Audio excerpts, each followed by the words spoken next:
If ever there was proof of the resilience of the human spirit, however seriously it has been injured, this camp in Freetown, Sierra Leone, is it.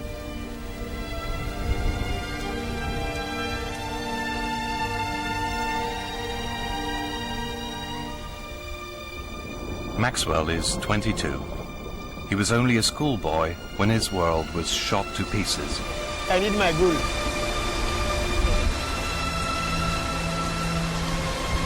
I scored the first goal. So can you tell me how it happened with your leg? Yes. I'm so sad if I explain it to you. I feel so sad about it. Every member of the single-leg amputee sports club has gone through the same ordeal. All of them seriously mutilated and traumatized. Boys like Bayo, Victor, the giant Abayo Sese, they all look introverted, almost shy, until they're on the pitch.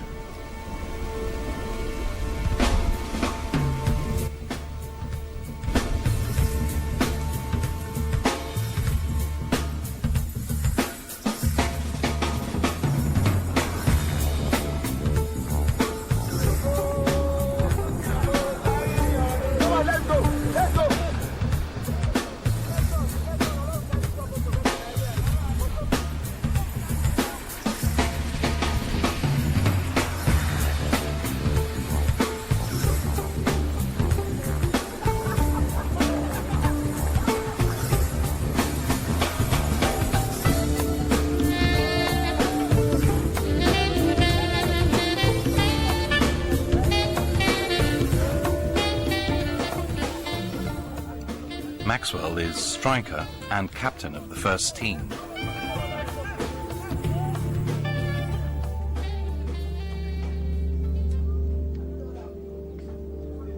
That time the rebels were passing around in town, killing people, burning down houses. The war was too terrible. I saw one woman was bleeding. The shots are through on her stomach. Another friend was riding a bike, so he was shot through from his head.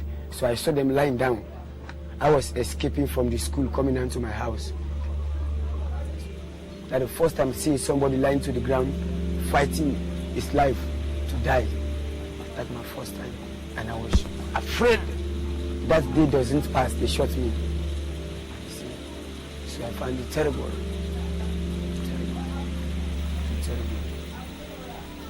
Maxwell was deliberately shot in his leg by the rebels, a horrid assault, common practice during the Civil War.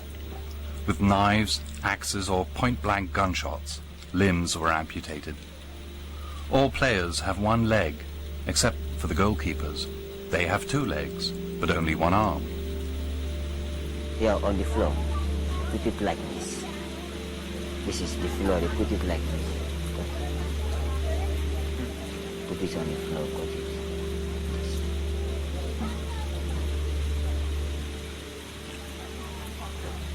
Even now I am explaining, I feel bad with my parents that I have lost.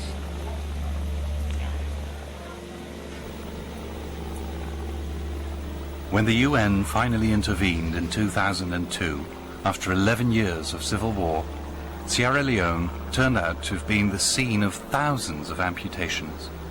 Cutting of arms and legs had become a trademark of the advancing rebels.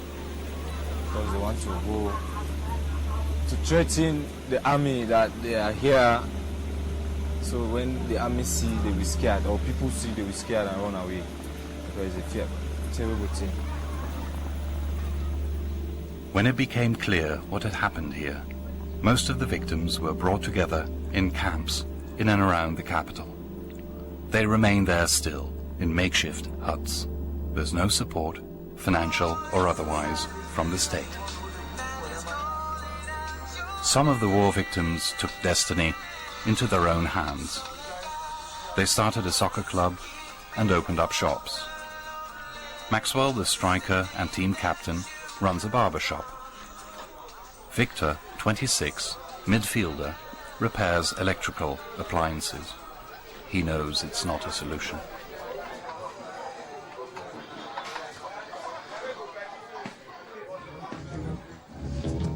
Unbought my chicken, I got my load. Make sure you wear sport gloves.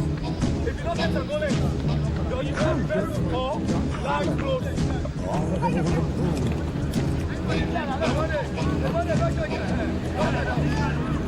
Take my seat, railroad.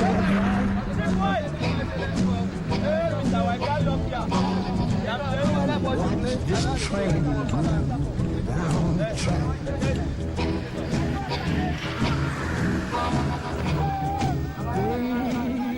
Bayo, 24, captain of the second team. He was luckier than Victor and Maxwell.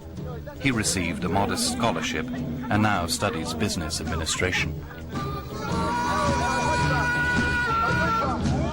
I'm gonna bring on home to you. Think about the good times. Ibrahim was 12 when he was brutally assaulted. He also goes to school. This way, one is offered the chance to escape this camp, and the other isn't. The headmaster is keen to show off his class, so when a student dozes off, he is quick to intervene. The Sierra Leone generally is a country that is just emerging from war. Everybody should work towards making Sierra Leone a war-free society. Anything to prevent a new conflict from breaking out. But some just cannot leave their sorrows behind.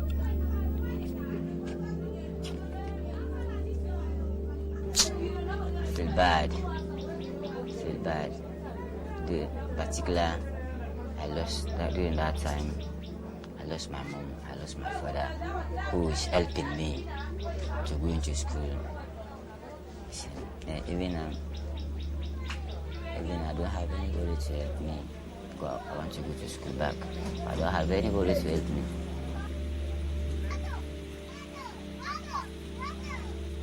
They shoot on me. They ask me to laugh back. So I do. To laugh? Yes, to smile. Because so they killed my mom. They ask me to smile. So I smile, but that smile is not. I just do for that. But I don't smile. I just make like this. Pull my teeth.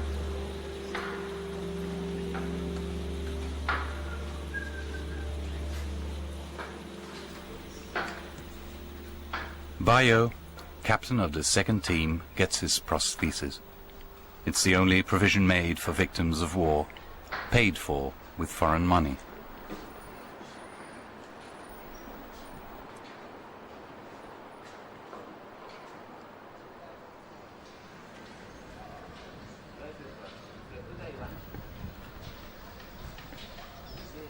How is it possible that people can mutilate each other so horribly? And the absurd thing is that most perpetrators are still at large. Only the rebel leaders are being brought to justice now. As for all the other culprits, says Coach Sharif, where do you suggest we start? Well, really, there are so many. If you go and start to hand them, it will be another problem. So as for me, we have started to forget about them. Let us forget about them. So how can you take thousands to justice? It will be another problem.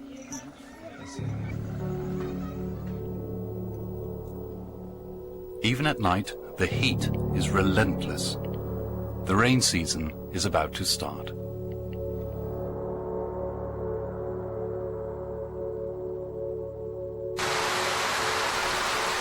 Saturday morning, the players of the first and second team assemble on the improvised pitch on the beach for a training session.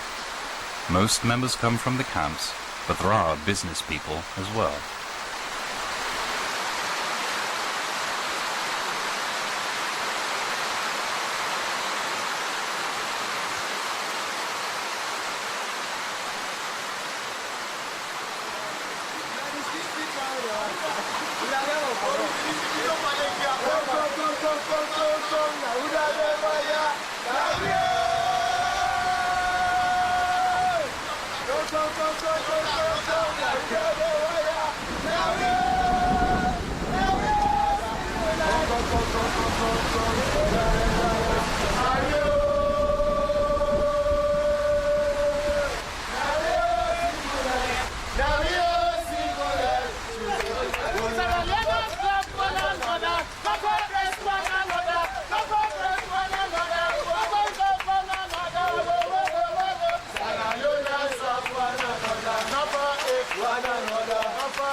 single-leg amputee sports club consists of 70 members. The youngest one, the mascot, is 5 years old.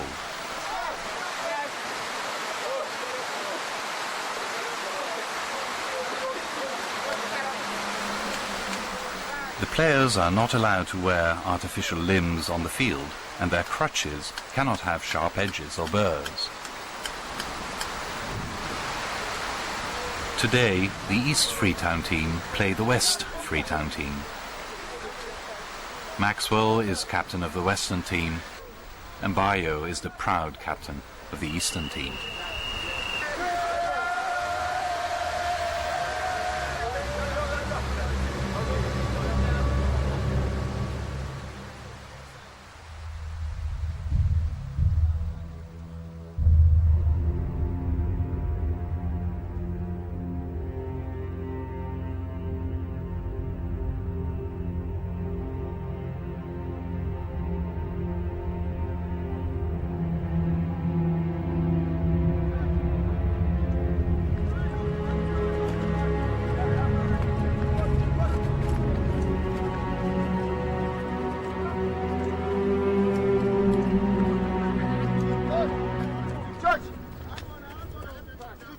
This is their therapy.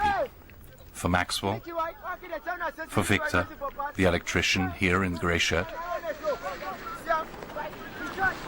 for Obayosese, the giant,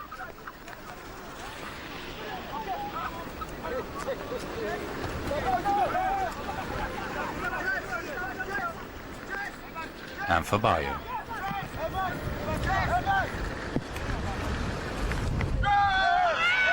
Overboard! What's that, man? I need the goal, man! Captain Bayo! Try and give me a goal, man! I need a goal now! Come on, chest! Chest! Oh, man. Okay, chest!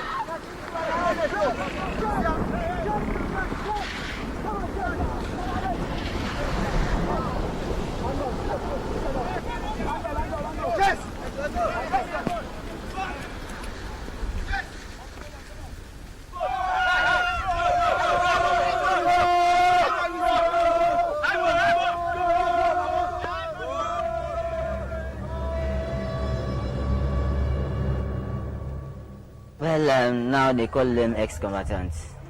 Of course, they came around to us, sit together with us. See. Are they still here? Most of them, yes, most of them they are in town. They are in town, Freetown. See, most of them. Mm-hmm. So it might be that on the streets you run into the person who killed your parents. Oh, well, the last time I saw him at Secretary Street. So I call him, make concern to me. I call him, make concern to me. So This was the man who did it. Of course, I call him. The one who cut off your arm. Of course, but he did not turn to me. So I leave him. I tell the people that they are around to us. They are around with us. So I tell them that man that's going is the man who cut my hand. Are you sure? Yes, It was him? of course.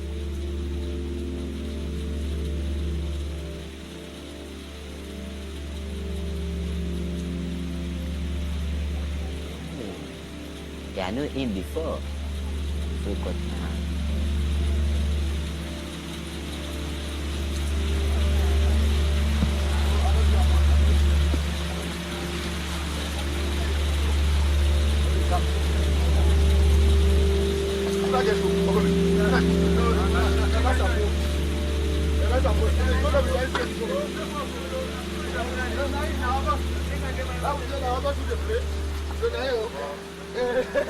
Yo, no get trunk or train on my belly. I begin practicing for Brazil.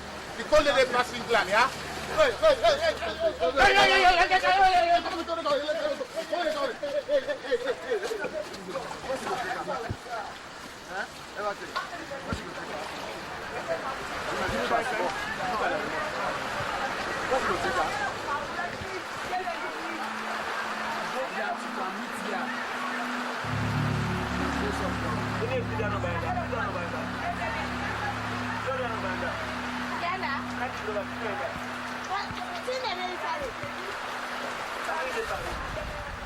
We thank God today. This fighting has ended, and now we have come to a new life. Yes. But actually, sometimes I can feel bad. Yes, I can feel bad. Physical pain in my body. You see, I was not so before. I can see my colleagues. All of us move the same area before, but now I'm an amputee. So sometimes when I be among them, I can be sad, but still, I can just bear with the pain. When I see him with his problem, I'm having the same problem. I have courage, and even that is the main purpose of joining this team. So when we can be playing to each other, we can have that courage. Because there is no other way, no other solution unless we come closer to each another. If I see this man with that amputated foot, if even he slap me, I will not feel it because he's having the same problem. I'm having the same problem. If he can provoke me, I will not feel it because he's having the same problem. I'm having the same problem. So we can encourage one another, and like I'm even having any problem, because the man without with two legs is playing a football. I'm with one leg.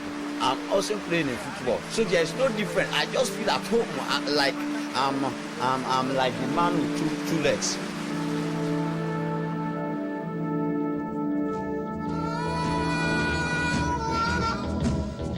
Gonna bring it on home to you. I done bought my ticket. I got my load. Done hollered all aboard.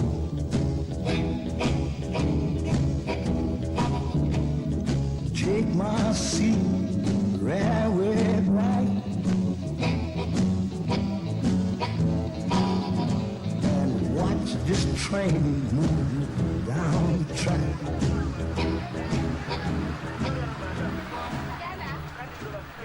But one question remains. How can all these victims live on knowing that so many of the guilty go unpunished? The complexity of Sierra Leone is that there were so many perpetrators, civilians who were victims and culprit at the same time. Teaming up with the rebels initially, they were brutalized later nonetheless. Moreover, all these soccer players are victims, but are there any among them who committed such atrocities themselves before it happened to them? We have few of them inside, which everybody know about them. They are soldier and so forth like this. Or rebel? Yes. Okay. Sharif introduces an interesting twist to the story. As it turns out, some of the team members played an active part in the violence before they fell victim to it themselves.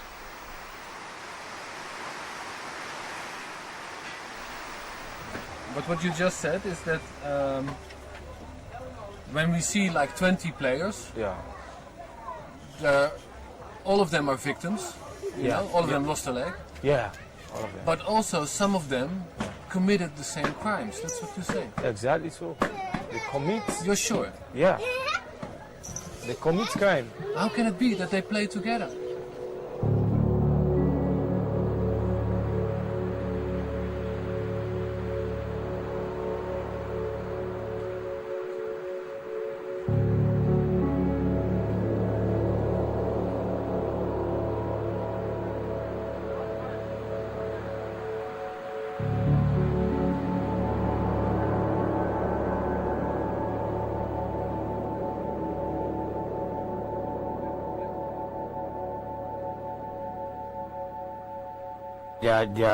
There are all amputees.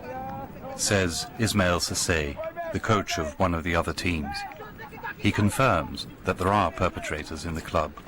The other members know, but have accepted them nonetheless, and will not talk about it to any outsider. They commit atrocities in the war.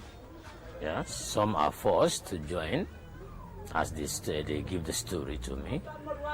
But they ask everybody to reconcile and forgive. So we decide to come as one. So that's all I can tell you for now. And do the other members of the team, do they know? Yeah, they do. They do. We all play together now, all amputees.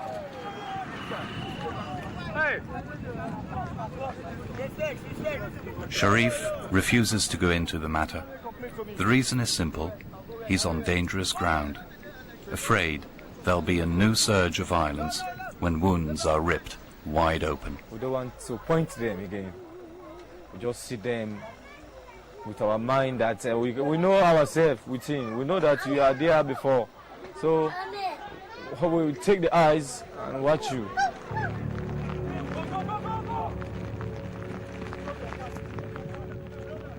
The mind now in this country, we can take the eyes and watch you, but we cannot go and harm you.